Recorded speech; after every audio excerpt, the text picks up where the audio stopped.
제가 오늘 정말 여러분에게 또 우리 방송으로 보고 계신 예배하고 계신 모든 분들에게 함께 나누고 싶은 말씀이 우리 임재승 목사님께 다 해주셨어요. 정말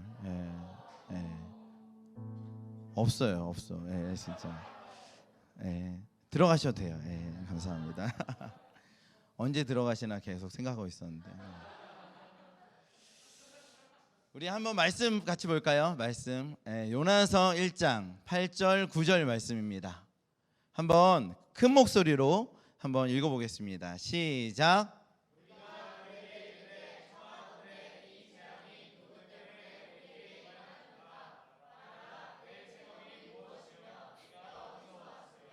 내 나라가 어디며 어느 민족에 속하였느냐 하니 그가 대답하되 나는 히브리 사람이요 바다와 육지를 지으신 하늘의 하나님 여호와를 경외하는 자로라 하고. 아멘. 오늘은 요나서 말씀입니다. 여러분 너무 잘 아시는 말씀이고요. 또 우리가 요나 하면은요 굉장히 잘하는 사람이고 저희 아이들도 요나에 대해서는 굉장히 잘합니다. 그 내용을 여러분과 함께 좀 나누고자 합니다. 여러분도 잘 아시겠지만 그래도 제가 제 언어로 한번 말씀을 드리자면 아미떼 아들 요나에게 하나님 말씀이 전해졌습니다. 너는 아수르의 수도 니느웨에 가서 내 마음을 전하라. 왜냐하면 아수르의 수도 니느웨 사람들이 굉장히 포악하고 또 악독해서 그들의 범죄가 어디까지 상달됐어요? 하나님의께까지 상달이 됐어요. 그래서 하나님께서 결정을 하셨습니다. 심판을 하겠다, 멸망을 하겠다. 언제요? 40일 후에. 그래서 40일 후에 멸망하기 전에 그래도 혹시나 그들이 하나님께 다시 돌아올 수 있기 때문에 요나에게 가서 말씀을 전하라고 했습니다. 요나는 좋아했을까요? 싫어했을까요?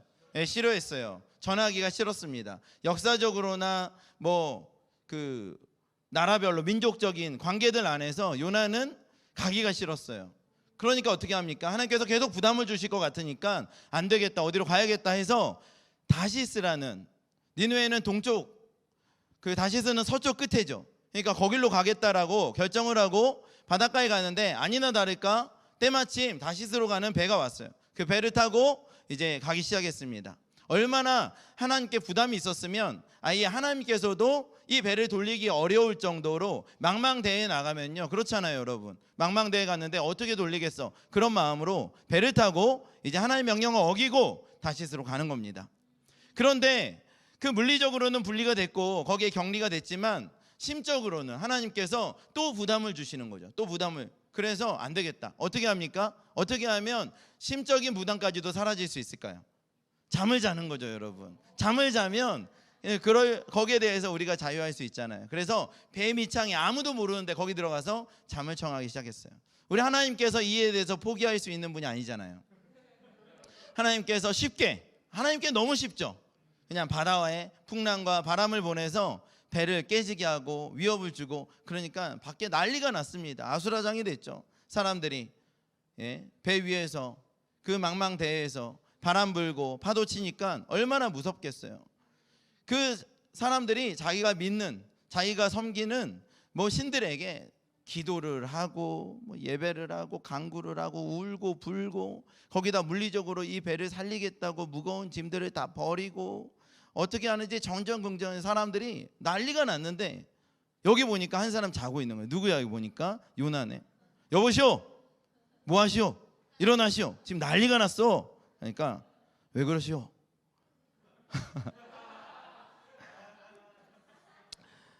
지금 풍랑이 치고 배가 일어서 이 사람 다 죽게 생겼는데 여기서 자고 있으면 어떡하고. 그런데 이 요나가 보기에 이게 왜 그런지 알 것 같죠 여러분. 요나도 감각이 있는 사람인데 이게 그냥 자연적으로 일어나는 재해가 아니다. 이 바다의 풍랑과 파도가 누구를 향하고 있어요? 나를 향하고 있다, 이런 생각이 드는 거죠. 그래서 사람들을 모아놓고 이것은 그냥 자연적으로 일어나는 현상이 아니요, 이것은 나를 향한 하나님의 계획이고 나를 향해서 하나님께서 경고하고 있는 것이요. 그게 무슨 소리요? 그러니까 하나님께서, 내가 하나님을 섬기는 하나님의 선지자인데 하나님께서 내게 말씀하신 거 어기고 나는 하나님을 도망쳐서 어디론가 가고 있어. 이 문제는 간단하게 해결될 수 있어. 나를 바다에 던지시오. 그러면은 이 문제는 해결될 수 있습니다. 나를 바다에 던지시오. 사람들이 던졌어요, 안 던졌어요? 안 던졌어요. 처음에는 이 사람들이 이 사람들이 더 착해요, 여러분. 아주 건전하고 그 아주 일반적인 사람들이에요. 생각이 건전한 사람들이에요. 어떻게 그래도 어떻게 던질 수가 있어? 멀쩡히 살아있는 사람은 어떻게 바다에 던져? 당신도 당신이 믿는 하나님한테 회개하고 기도하시오. 우리는 우리 나름대로 뭔가 열심히 해보겠어. 해가지고 뭔가 나름대로 열심히 하면서 이 바다에 그 배를 육지에 한번 붙여보려고 애를 쓰는 돼요, 안 돼요? 안 돼요. 그러니까 어떻게 합니까? 도저히 안 된다. 이제는 배가 깨져서 그들이 다 죽게 생겼으니까 요나를 불러다가 정 그러면 바다에 던지겠어. 네가 뛰어들어라. 예? 그러나 이 일에 대해서 우리 책임은 없다. 야훼 하나님께서 이 일에 대해서 우리 책임 물으면 우리 책임은 없다. 당신이 잘못해서 당신이 뛰어드는 거예요. 요나가요 아주 대담하고 아주 고집스럽습니다. 이쯤 되면은 그냥 좀 회개하고 니느웨로 돌아갈 법도 하잖아요. 근데 아주 고집스러워요. 아주 고집스러워. 그래서 안 되겠다. 나는 그럴 수 없다. 그리고 자진해서 자기가 바다로 뛰어들었어요. 아주 고집스러워요. 그럴 수가 있나? 바다에 뛰어들어. 이제 죽을 줄 알았는데 죽었어요, 안 죽었어요? 안 죽었어요. 고래가 여기서부터 참 이게 생물학적으로 과학적으로 맞는 얘기인지 모르겠지만 고래가 요나를 잡아먹었어요. 이게 성경에 나온 얘기예요. 고래 들어가 본 적 있어요? 근데 고래가 이 요나를 잡아먹었어요. 그래서 이 요나가 고래 안에 들어갔어요. 고래 안에 들어가서 고래 그 위 안에 있었겠죠. 여기 어떻게 살 수 있는지 모르겠지만 어쨌든 이 요나가 고래 안에 들어가서 거기서 이제 있는 거예요. 며칠 있었어요? 3일 동안 있었어요.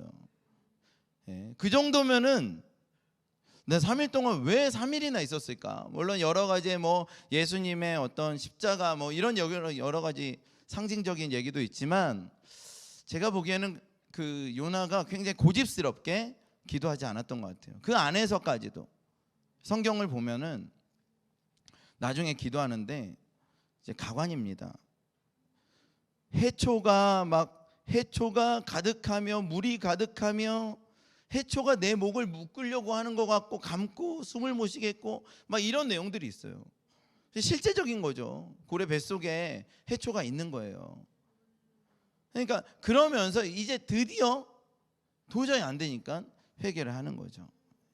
그 정도 되면 이제 고집도 끊어지고 이제 조금 돌이키고 하나님께 무릎 꿇고 소위 말하는 예배라는 걸 이제 하게 되죠. 여러분 인생에서 좀 이런 고래 뱃속 같은 데를 한번 들어갈 필요도 있어요. 여러분 여러분 웃고 있지만 여러분의 인생이 다 펼쳐질 일들이에요. 저의 인생에서도 너무 많았고 여러분의 인생에서도 그 여러분 안에 있는 그 아집과 여러분 고집, 여러분 찬양하고 예배하고 있지만 마음속에서는 내 고집과 아집 이런 것들이 깨지려면 우리 인생 가운데 정말 그 고래 뱃속과 같은 정말 그 수월과 같은 그곳에서 울부짖으면서 그러면서 하나님께 엎드려지고 하나님께 쓰임 받는 사람이 되는 거죠. 요나도 그랬어요. 그렇게 기도하자마자 하나님께서 고래에게 말씀하셔서 고래가 육지에 요나를 퍽 그래서 육지에 올라가서 하나님 말씀이 다시 임했어요. 너는 니느웨로 가라. 니느웨 가서 이제 소위 말하는 사역이라는 걸 하는데 전도라는 거 하는데 사실 선교죠, 여러분. 선교를 하는데 이 규모라는 게 큰 성읍 니느웨로 계속 말하거든요. 그러니까 며칠짜리 선교입니까? 한 3일 정도 해야 되는 기본적으로 3일 정도 그냥 걷기만 해도 3일 해야 되는데 요나 며칠 만에 한지 아세요? 하루 만에 했어요. 하루 만에. 대충 한 걸까요? 규모 자체가 3일 사역인데 그냥 하루 만에 거기를 다니면서 열심히 했겠습니까? 저기 40일 후에 멸망한대. 뭐라고요? 40일 후에 멸망한대. 뭐라고요? 40일 후에 멸망한다. 뭐라고요? 다시 말해주세요. 됐어 그냥 못 알아듣으면 됐어. 대충 그런 식으로 한 하루 동안 대충 사역을 했단 말이에요. 대충 뭐 열심히 했겠습니까? 정말 오기 싫어가지고 고레뱃속까지 끌려갔는데 그래도 하나님 앞에 엎드려서 겨우 하는데 갑자기 무슨 열정이 생겨서 그렇게 했겠어요? 대충 다니면서 흘리듯이. 그런데 문제는 이 사람들이 신기하게도 요나가 그렇게 대충 사역을 했는데도 이들이 듣고 뭐라고요? 다시 한번 40일 후에 여기가 멸망한다고요? 이 성이 멸망한다고요?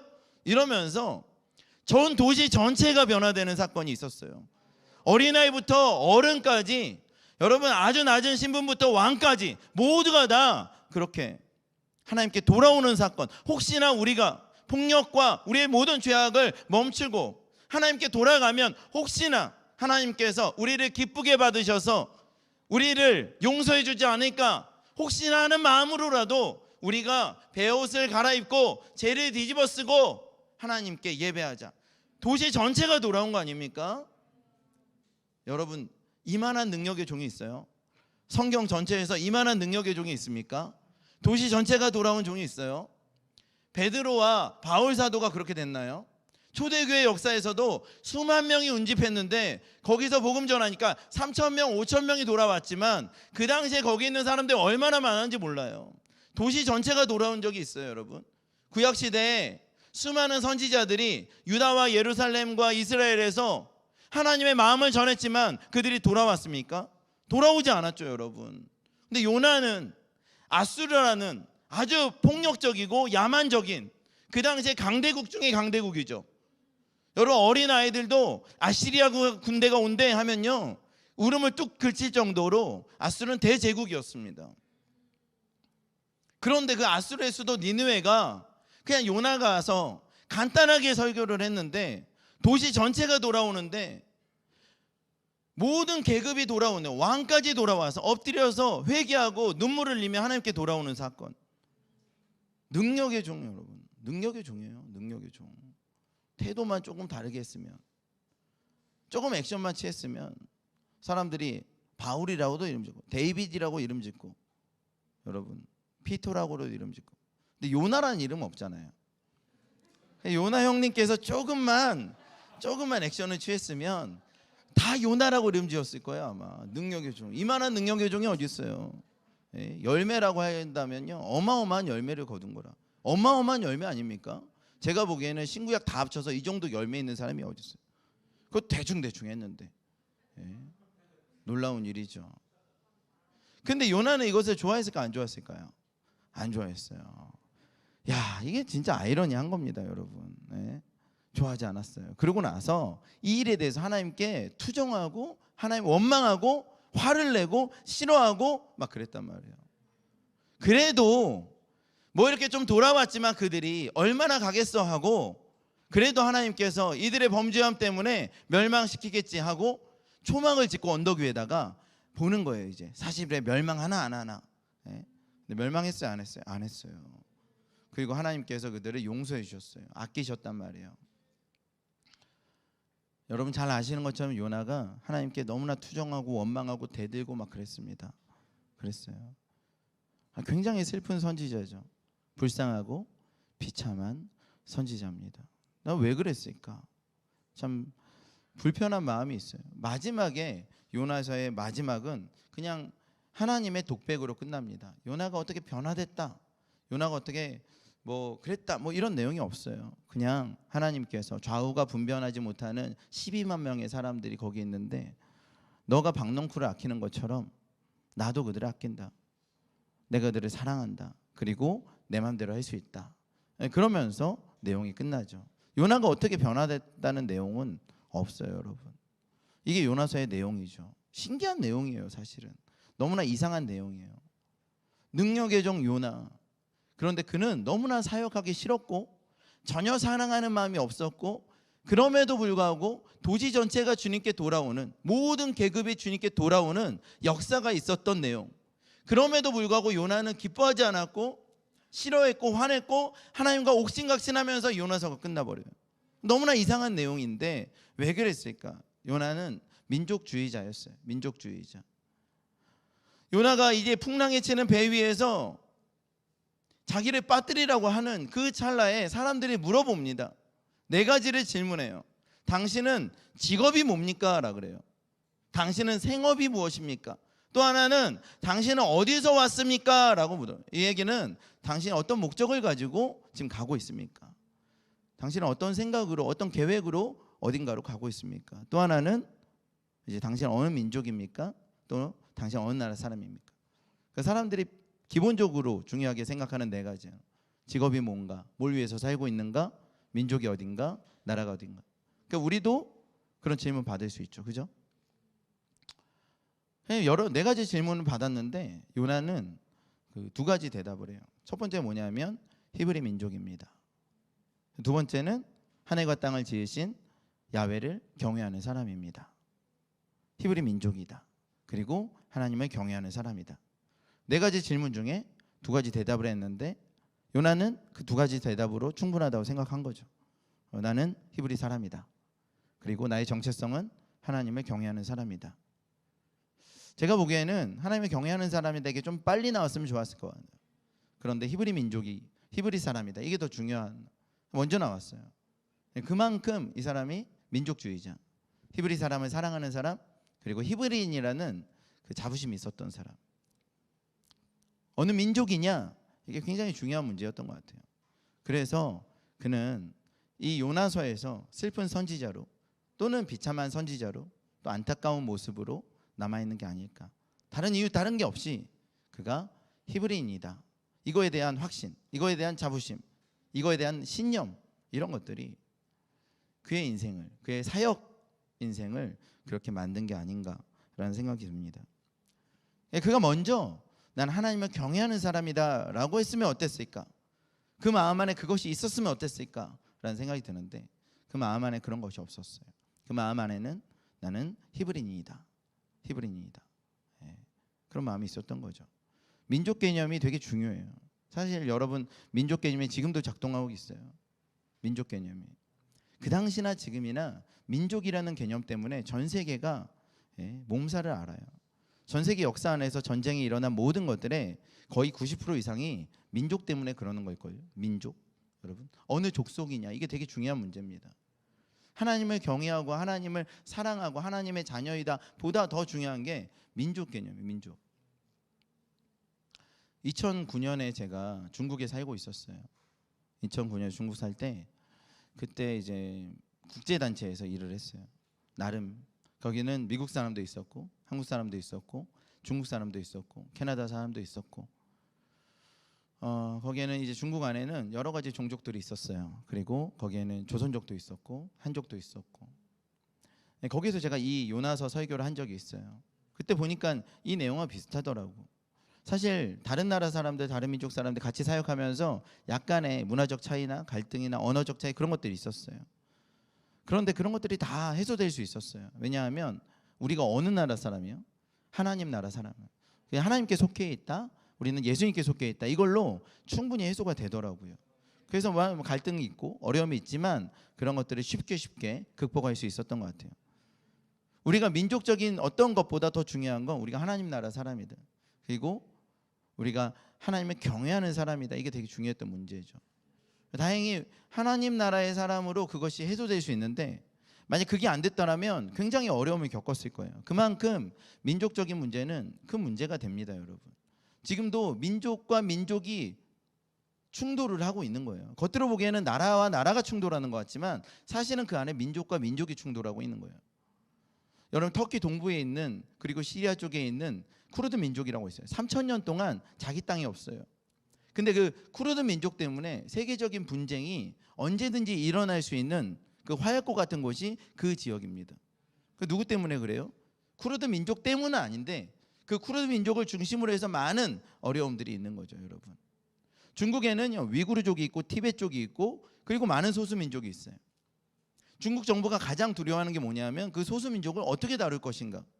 그리고 소수민족이 자국을 받아서 동북 삼성을 비롯해서 그 종족들이 독립을 요구하면 어떻게 다룰 것인가. 이 문제에 중국 정부가 가장 어렵게 생각하는 거죠. 지금도 여러분, 나라와 나라의 충돌이 아니라 여러분 1차 대전, 2차 대전 여기 안에는요 게르만족과 슬라브족의 전쟁들이 있었어요. 그냥 나라와 나라의 전쟁이 아니라 종족과 종족이 지금도 충돌을 일으키고 있어요. 아프간 사태는 어때요? 제가 잘은 모르지만 여러분 그 파슈툰족이라는 종족이 거기에 50%, 46% 정도 되는, 그리고 나머지 이제 소수 민족들, 그런, 근데 파슈툰 종족이 탈레반 세력이거든요. 그들이 다른 종족을 어떻게 대하는가, 이런 문제들이 지금도 작동하고 있는 거죠. 그 파슈툰 종족이 이제 아프가니스탄에 있고 그 종족이 파키스탄에 살고 있어요. 같이 살고 있었는데 영국이 거기에 선을 그으면서 그냥 분리시켜 버린 거죠. 카슈미르도 마찬가지예요. 파키스탄과 같은 종족이고 같은 무슬림을 섬기는 사람들인데 인도 정부가 그냥 잘라버린 거지. 그러니까 막 이런 문제들이요, 전 세계 글로벌 그 정치 체제 안에서 신음하고 있는 문제, 여전히 민족이라는 문제가 우리가 살고 있는 이 전 지구상의 문제의 대부분입니다. 대부분이에요. 대부분. 이 문제를 어떻게 해결합니까? 오늘 이 요나가 나는 히브리인이다 라는 자신의 종족, 여러분 유대인은 어때요? 유대인이라는 그 아주 소수지만 강력한 전 세계 부의 대부분을 가지고 있고 아주 뛰어난 민족, 이 민족 때문에 일어나는 수많은 일들, 그리고 중동에 있는 그 민족들의 전쟁, 뭐 이런 것들, 여러분 다 민족들의 문제예요. 사실 나라의 문제는 그냥 껍데기에 불과하고 그 안에서 민족들의 문제, 그 민족들의 문제가 지금은 우리가 한민족이라 우리랑 무슨 상관이야 이럴 수 있지만, 여러분 이것이 점점 더 우리가 이 문제를 어떻게 다뤄야 될 것인가로 다가가고 있어요. 여러분 전 세계가 거기에 지금도 이렇게 돌아가고 있는 거죠. 어떻게 다뤄야 될 것인가, 어떻게 다루죠 여러분? 미국이 이번에 이제 아프간에서 나왔잖아요. 20년 동안 있었거든요. 탈레반이, 미국이 나오면 탈레반이 접근해서 탈레반이 그 정부를 장악하고 정부로서의 역할을 할 수 있다는 걸 충분히 알고 있었어요. 그래서 미국이 견디고 버티고 있었고, 아프간이 뭐 재건까지는 아니더라도 그래서 정부로서의 역할을 하면서 아프간에 30만 군대가 있거든요. 그 30만 군대가 군대 역할을 할 수 있도록 미군이 막 그 군대들을 가르치고 총 쏘는 법 가르쳐주고 PT 체조하는 법 가르쳐주고 뭐 전쟁하는 법 가르쳐주고 20년을 그렇게 하면서 돈을 얼마 쓴지 아세요? 얼마 쓴 것 같아요? 2,000조에서 3,000조를 썼대요. 2,000조에서 3,000조를 20년 동안 쓴 거예요 여러분. 그러니까 미국이 이번에 빠지면서 도저히 더 이상 미국 사람들이 우리의 세금을 거기에다가 그렇게 들이부을 필요가 있냐, 더 이상 어떤 석유에 대한 그 갈증도 없는 상태에서 굳이 그렇게, 미국에 셰일가스가 있으면서 여러분 막 천연자원이 풍부하니까 석유에 대한 그런 부분도 아쉽지 않거든요. 그러니까 이제 나오게 되잖아요. 그러니까 이 아프가니스탄 주변에 있는 6개 국가들이 굉장히 긴장하고 이 문제를 어떻게 해결할 것인가, 탈레반을 어떻게 트리트할 것인가, 이 문제가 굉장히 큰 문제인데, 이 문제 전체가 뭡니까? 종족의 문제예요. 종족의 문제.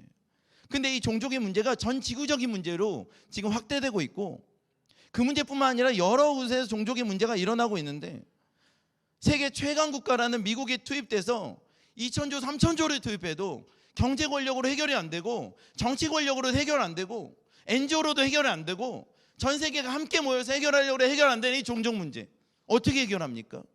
여러분 이 종족 문제의 시작이, 여러분 이 작은 부분, 요나 안에 있었던 나는 히브리인이다 이 문제와 다를 것 같아요?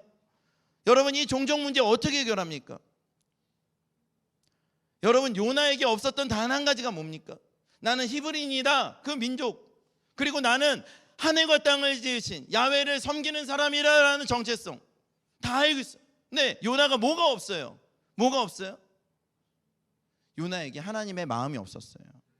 이 요나서를 보면은 계속 뭘 피한다고 말하고 있어요. 2절에도 그렇게 말하고 있고 그 뒤에도 그렇게 말하고 있어요. 뭘 피해요 여러분? 하나님의 얼굴. 하나님의 얼굴을 피한다. 그 얼굴의 원어적 의미는 그냥 얼굴이에요. 그러면 얼굴은 뭐냐? 하나님 표정인 거죠. 하나님 마음인 거죠. 하나님의 마음을 피하느라 배를 타고 도망간 거예요. 요나도 알고 있었어요. 하나님 마음이 자기에게 부어지면 자기의 종족적인 문제, 인종적인 문제 중요한 게 아니에요. 하나님 마음 부어지면 니느웨로 갈 수밖에 없다. 근데 나는 가기 싫다. 그래서 하나님 마음을 피한 겁니다. 하나님의 얼굴을 피한 거예요. 그래서 배 밑창에 가서 잠을 취한 거예요. 왜냐하면 하나님의 마음이 부어지는 게 싫어서. 반대로 뭡니까? 여러분이 전 세계적인 종족의 문제 무엇으로 해결할 수 있어요? 하나님의 마음으로 해결할 수 있는 거죠. 하나님의 마음을 가진 자들이 이 종족의 문제 해결할 수 있어요. 세계 최강대국인 미국도 해결할 수 없었던 거예요.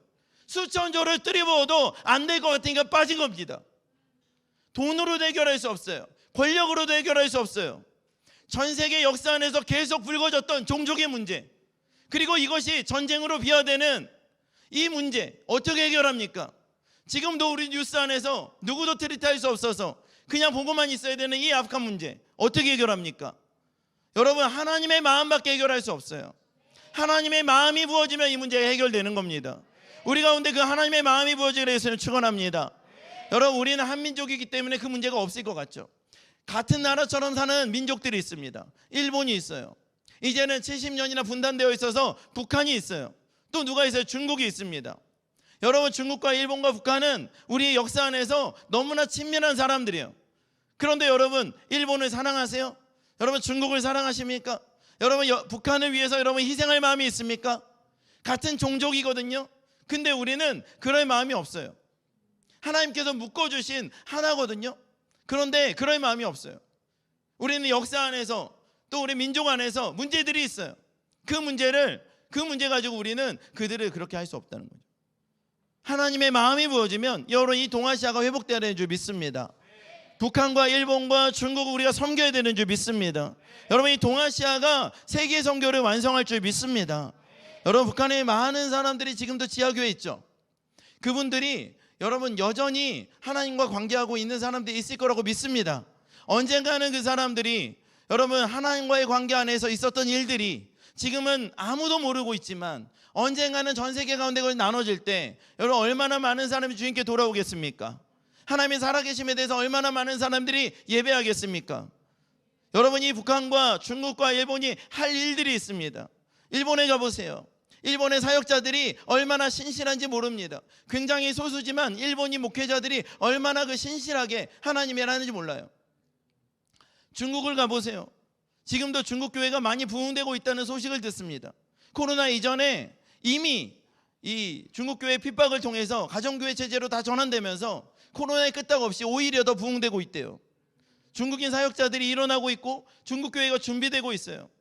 중국 교회와 이 북한 교회와 일본 교회가 하나님께 쓰임 받을 때 우리도 뭔가 같이 동역을 해야 되지 않겠습니까? 왜 역사 안에서 일본은 중국을 싫어하고 중국은 일본을 싫어하고 한국은 일본 싫어하고 뭐 한국이 어떤 이유로 중국 싫어하고 그런 문제 가지고 우리가 여러분 어떻게 하나님께 쓰임 받을 수 있겠습니까? 그 모든 일들에 하나님의 마음이 필요한 거죠. 하나님의 마음이 어떻게 부어질까요? 여러분, 우리 임재승 목사님께서 말씀하셨어요. 8장 2절에 마음을 새롭게 함으로 변화를 받아 하나님의 선하시고 기뻐하시고 온전한 뜻이 무엇인지 알아 분별하라. 하나님의 마음이 필요한 거죠. 하나님의 뜻이 필요한 거예요. 어떻게 하면 하나님의 마음이 부어질까요? 우리 가운데 하나님 마음이 너무 필요하거든요. 한국교회, 세계교회 모든 크리스찬들에게 지금 필요한 것은 하나님의 마음입니다. 그 하나님의 마음만이 이 모든 분쟁을 극복할 수 있어요. 하나님 마음 필요합니다. 하나님 마음 필요해요. 여러분, 이 하나님 마음이 어떻게 부러질 수 있을까요? 요나 이야기를 다시 읽어볼 필요가 있어요.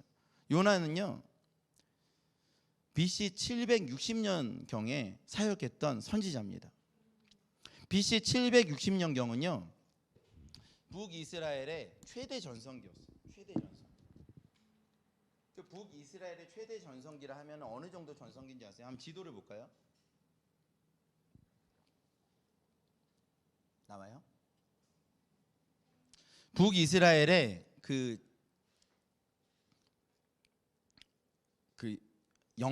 영토가 이만큼이었어요. 근데 이때가 여로보암 2세 때예요. 여로보암 2세가 BC 790년부터 750년까지 40년 동안 그가 40년 동안 여로보암 2세가 통치하면서 그는 당대 최고의 무인이었습니다. 그래서 그가 엄청나게 많은 땅을 확보했어요. 위로부터는 레바논이죠. 하맛억이라고 그러거든요. 레바논, 아래로는 아라바 바다라 그래서 사해까지 이 거대한 영토를 소유했어요. 성경 한번 볼까요? 열왕기하 14장을 보면요 성경이 이렇게 말하고 있습니다. 다 같이 한번 읽어볼까요? 시작.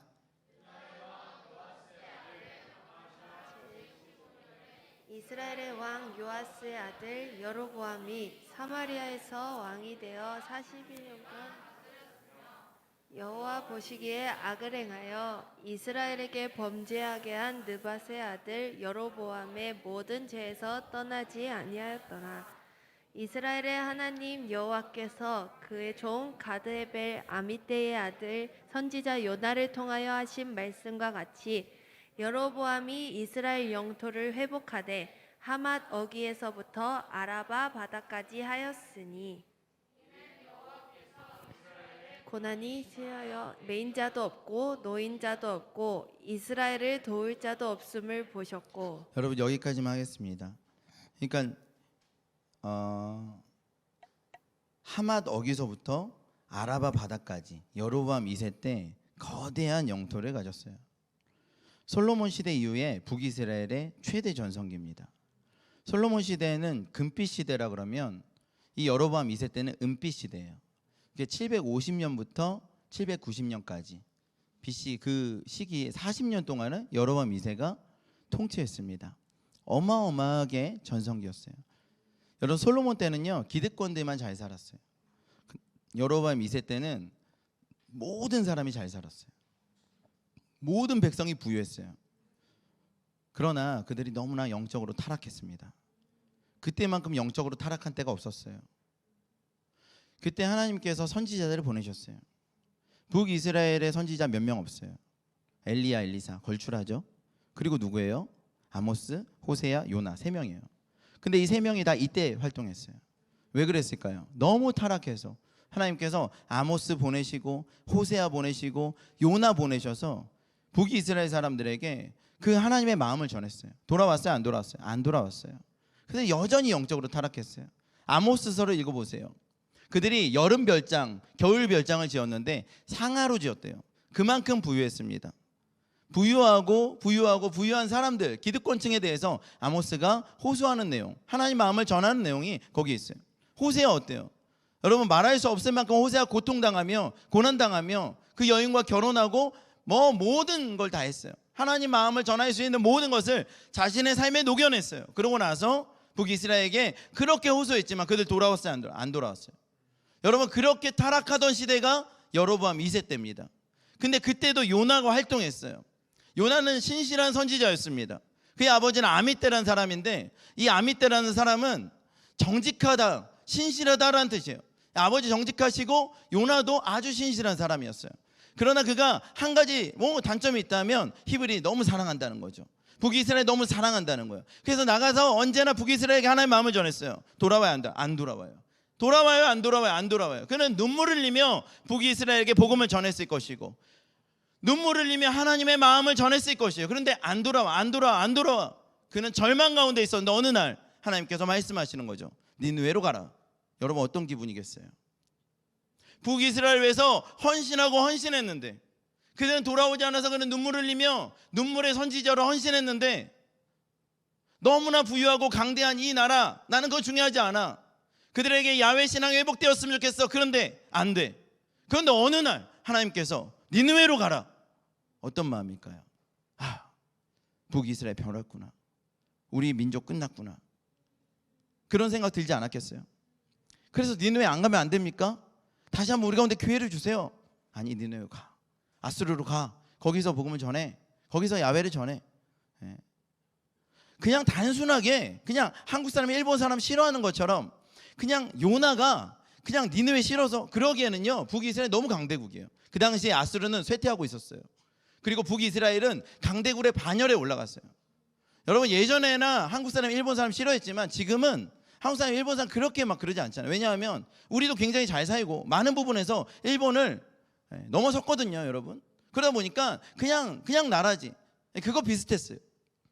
여러분 북이스라엘 여로보암 2세 때 시대를 보세요. 강대국의 반열에 올라갔다 그래요. 아수르 못지않은 강대국이 됐어요. 심지어 아수르는 쇠퇴했단 말이에요. 그러니까 예전처럼 막 그런 어떤 감정 그게 중요한 게 아니라 내가 만약 아수르에게 가면 북이스라엘 끝나는 거예요. 그렇기 때문에 갈 수가 없는 거죠. 하나님의 등불이 그 성령의 횃불이 아스로 넘어간다. 이거 어떻게 합니까? 그래서 이 사람이요 안 가기로 하고 배 타고, 그리고 배에서 던지려고 하면 내가 죽겠다 그거죠. 내가 차라리 죽어서라도 거기 안 간다 이거지. 내가 죽으면 어떻게 돼요? 거기 복음 안전해 되잖아요. 그러면 안 돌아오죠. 그러니까 북이스라엘 살리는 거예요. 히브리를 살리기 위해서 나만 없으면 돼. 그러니까 그 사람이요 배에서 뛰어내리겠다, 나 죽여라, 그냥 고집이 있어서 그런 게 아니라 히브리 민족을 너무 사랑했어요. 자기 종족을 너무 사랑해서 나는 죽어도 아수르에 못 간다. 혹여나 그들이 돌아오면 우리는 끝나는 건데. 그런 기분 느껴본 적 있으세요? 전 그런 기분 느껴본 적 많아요, 여러분. 한국 교회는 뭐니 엄청 듣잖아요. 그런데 들리는 소문이 어때요? 15년 전에 제가 정말 많이 들은 거, 중국에 성령의 바람 불고 있다. 중국 교회 막 일어나고 있다. 뜨겁다. 가기만 하면 성령의 비가 내린다. 그런 얘기 저 많이 들었어요. 2009년에 처음 중국 갔거든요. 2008년에 처음 중국 갈 때 제가 얼마나 그런 마음 들었냐면, 거기 갈 때 공항 가서 느껴봤어요. 성령의 바람 부나. 그 정도로 제가 중국 가면 그 당시에 중국 교회 부흥 이런 얘기 많이 들었어요. 그 이후에 들리는 게 뭐였냐? 몽골 교회 부흥. 몽골에 엄청난 부흥이 일어나고 있다. 그리고 최근에 몇 년 동안 듣는 거, 이란 교회 부흥. 이란의 교회들이 엄청나게 일어나고 있다. 한국 교회는 막 일어나고 그런 건 아니거든요. 근데 이란 교회 엄청나게 부흥되고 있대요. 그 다음에 듣는 게 아프가니스탄의 교회들 막 부흥되고 있다. 그런 얘기 들으면 어때요, 기분이? 그런데 우리 한국 교회 보면은 막 이상한 얘기 들려. 내 마음이 힘든 거죠. 그런 와중에 여전히 하나님 마음 받고 선교사님들 많이 나가요. 선교사님들 우리 더 선교해야지 그러면서 나간단 말이야. 근데 한국 교회 안에서 우리가 대답하는 얘기들이 있었어요. 그게 뭐냐면, 그럼 다 나가면 한국 교회 어떡하냐? 한국은 어떻게 해? 한국 상황 봐라. 그런 거랑 비슷한 거예요. 제가 뭐라 하는 게 아니라 요나도 그런 마음인 거죠. 북이스라엘 타락할 대로 타락했는데 갑자기 니느웨로 가라. 갈 수가 없는 거죠. 특히나 그 민족을 너무나 사랑하는 선지자는 갈 수가 없는 거예요. 여러분, 우리가 그냥 요나가 막 한국 사람이 일본 사람 싫어하는 것처럼 단순한 지역 감정으로 니느웨 가기 싫었다, 그러면 요나 너무나 우습게 생각하는 거예요. 요나에 대해서 오해하는 거죠. 근데 그 시대를 보면 요나는 갈 수가 없는 거예요. 하나님께서 성령의 바람을 이제 아수르로 넘기시나? 북이스라엘은 이제 멸망하나? 그래서 요나가 갈 수가 없었던 거죠. 고래 뱃속에 갔어요. 어쩔 수 없이 고래 뱃속에 갔어. 그러고 나서 이제 요나가 어떤 생각하는지 아세요? 요나가 그래도 니느웨 가서 왜 복음을 전했을까요? 예배한 거예요. 왜 했을까요? 열방의 통치자가 하나님이시구나 라는 것을 인정한 거예요. 무슨 말인지 아세요? 내가 죽으려고 그래도 죽지 못하는구나. 난 죽으려고 뛰어내렸거든. 고래 뱃속에 있네. 죽는 것도 내 마음대로 할 수 없구나 라는 거 알게 됐어요. 그래서 이 일은 하나님께서 결정하신 일이구나 라는 거 알게 됐어요. 비록 내 생각과 다를지언정 이 일은 결정된 일이구나 라고 알게 됐어요. 그리고 니느웨로 갑니다. 그래서 거기 가서 하나님의 마음을 전하죠. 그들이 돌아오는 걸 봤어요. 이 모든 것이 하나님께서 결정하신 일이구나 라는 걸 알게 됐어요. 여러분, 요나가 하는 이 기도문 안에 그 답이 있어요. 한번 읽어볼까요? 2장. 자, 거짓되고 헛된 것을 숭상하는 모든 자는 자기에게 베푸신 은혜를 버렸사오니. 이거 누구예요? 북이스라엘 사람들이에요. 이 사람들은 끝났다 이 얘기예요. 거짓되고 헛된 것을 숭상하는 모든 자들은 하나님의 은혜가 있었는데 이거 버렸대요. 자기들이 아무리 그 민족을 지키려고 하고 애를 써도 이미 북이스라엘은 버려졌다. 고래 안에서 인정한 거예요.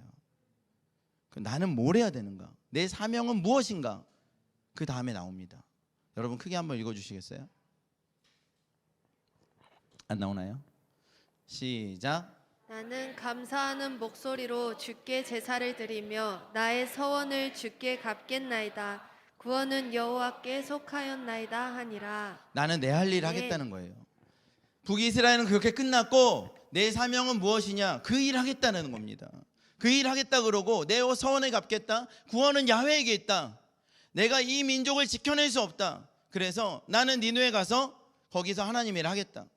그러고 나서 보는데 화가 나요, 안 나요? 화가 났어요. 거기서 싫어하며 화가 났다 해서 싫어하다라는 얘기는요, 야라인데 이 싫어하다라고 성경이 번역되어 있지만 정확한 의미는요, 두려워하다, 슬퍼하다예요. 그걸 보면서 싫어하고 화냈는데 그게 아니라 더 정확한 건 제가 보기에는 두려워하고 슬퍼하며 이제는 북이스라엘 멸망한다. 니느웨가 그렇게 돌아오는 거 보면서 우리는 어떻게 하는가? 슬퍼하고 두려워한 거죠. 그러고 나서 노한 거죠. 하나님께서 물어보세요. 너가 이렇게 슬퍼하고 두려워하고 분노하는 것이 옳으냐라고 물어보세요. 사실은 근데 옳으냐라고 물어본 게 아니에요. 정확하게 제가 보면 옳으냐가 아니라 그것이 최선이냐? 그게 유익하냐? 그게 너한테 도움이 되니? 그게 너한테 이득이야? 내 뜻대로 그 모든 일들이 이루어지는데 네가 화내는 게 이득이야? 내 뜻이 최선이야? 네 뜻이 최선이야? 뭐가 최선이야? 네가 내 마음을 알아? 네가 내 뜻을 알아? 네가 내 계획을 알아? 그럼 네 뜻대로 하면 최선이겠니? 내 뜻대로 하면 최선이겠니? 내 마음대로 하면 최선이겠니? 네 마음대로 하면 최선이겠니? 하나님께서 물어보시는 건 뭐냐면 네가 그렇게 노하는 것이 최선이냐? 이득이라고 생각해? 정말? 유익이라고 생각해? 나에게 예배하라는 거예요, 여러분. 내 뜻대로 따라오라는 얘기입니다. 하나님의 마음을 아는 사람, 어떤 사람인지 아세요? 예배하는 사람이에요. 로마서 8장 2절에 그 하나님의 뜻을 알고자 마음을 새롭게 하는, 어떻게 알아요? 산 제물로 드리는 거예요. 예배 드리는 거죠. 예배 드리는 거예요. 요나에게 말씀하신 건 예배하라는 거예요. 여러분, 북이스라엘이 그런다고 될 문제가 아니에요. 어차피 멸망하고 남유다 멸망하고 400년 암흑기 있고 예수님 오시는 거예요. 여전히 역사는 하나님의 뜻대로 이루어지는 것입니다. 지금 역시 여전히 하나님의 뜻대로 이루어지는 거예요. 열방 가운데 필요한 자들이 누굽니까? 예배자들이에요. 우리는 어떤 것도 모릅니다. 그냥 하나님을 예배합니다. 그런 자들이 필요한 거예요. 예배하는 모든 이들에게 하나님의 마음이 부어지는 것입니다. 그리고 하나님의 마음이 이 열방의 모든 문제들을 해결할 수 있는 것이에요. 예배하는 것입니다. 우리는 몰라요. 민족주의자도 아닙니다. 우리는 우리의 지식으로 우리의 삶을 영위하지도 않습니다. 우리는 단순히 예배 드리는 것입니다. 예배 드리는 거예요. 하나님께서 끝까지 요나에게 뭐라고 말씀하지 아세요? 내 계획이 있어라는 거예요. 내 계획이 있어. 그냥 조용히 있어. 네 생각하지 마. 네 생각이 최선이 아니야. 내 생각이 있어. 따라와. 근데 요나는 따라가는지 안 따라가는지 모르겠어요. 여러분, 우리는 따라가야 되는 줄 믿습니다. 한번 우리 같이 찬양하고 기도했으면 좋겠는데요. 여러분, 제 안에 올해는 저는 참 어려운 일들이 많이 있었어요. 특히 올해 시작하면서 정말 어렵게 한 해를 시작한 것 같아요. 혼자 어려운 일들이 막 연달아서 오니까 제 1월 달에는 너무나 지치고 너무나 괴로운 시간들이 있었습니다. 담임 목사니까 누구한테 이것을 다 얘기하기도 어렵고 또 내가 끌어안고 가야 된다라는 마음이 있었어요. 근데 그러면서도 원망스럽기도 하고 또 그러면서도 후회스럽기도 하고 또 그러면서도 이 모든 일들이 불만스럽기도 하고, 근데 그런 생각 안에서 벗어나지 못했어요. 그런데 어느 날 저희 50이 넘은 선배님께서 저랑 통화하다가 저한테 한 말씀 하시더라고요. 성모야, 너의 공생애는 언제냐? 너는 이미 공생애를 시작한 거야. 아, 그래요? 공생애요? 내가 공생애를 살고 있었나? 그러면서 당신의 공생애를 쭉 얘기해 주시더라고요. 하나님 나라를 위한 공적인 생활, 공적인 인생. 거기서부터는요, 내 생각도, 내 계획도, 내 뜻도, 내 마음도, 내 바램도 중요한 문제가 아니라 내 삶을 깨끗하게 주님께 드리고 주님께서 나를 쓰시도록 내어드린 삶, 그것이 우리의 공생애인 줄 믿습니다. 지금 우리의 삶이 그렇게 공생애로 살아가고 있는 줄 믿습니다. 예수님께서 그 공생애를 사시며 그 삶에서 하나님을 예배했습니다. 죽기까지 복종하시며 하나님을 예배했습니다. 우리의 삶이 그 하나님을 예배하며 나아갈 때 하나님 마음이 우리 가운데 부어질 줄 믿습니다. 그리고 그와 같은 예배자들이 이 전 세계에서 초강대국 미국도 풀지 못했던 문제들 하나님의 사람들이 풀어내게 될 줄 믿습니다. 우리 임재승 목사님 말씀하신 것처럼 지금 우리 가운데는 예배가 필요합니다. 이렇다 저렇다 말하는 것이 아니라 예배가 필요합니다. 4일 동안 우리가 왜 모였는가? 예배드리기 위해서 모였습니다. 이 모든 문제, 이 모든 것의 주관자이신 주님을 높이고 찬양하기 위해서 모였습니다. 그것 때문에 우리가 모인 줄 믿습니다. 오늘도 우리가 그렇게 주님을 예배하기 원합니다. 우리에겐 답이 전혀 없습니다. 우리의 생각도 내려놓습니다. 그리고 주님을 예배합니다. 주여 임재하여 주시고 우리 예배를 받아주시옵소서. 우리가 주님을 예배하기로 결정하였습니다. 주님은 찬양밖에 합당하십니다. 우리 함께 같이 기도하겠습니다. 아버지 하나님 감사합니다.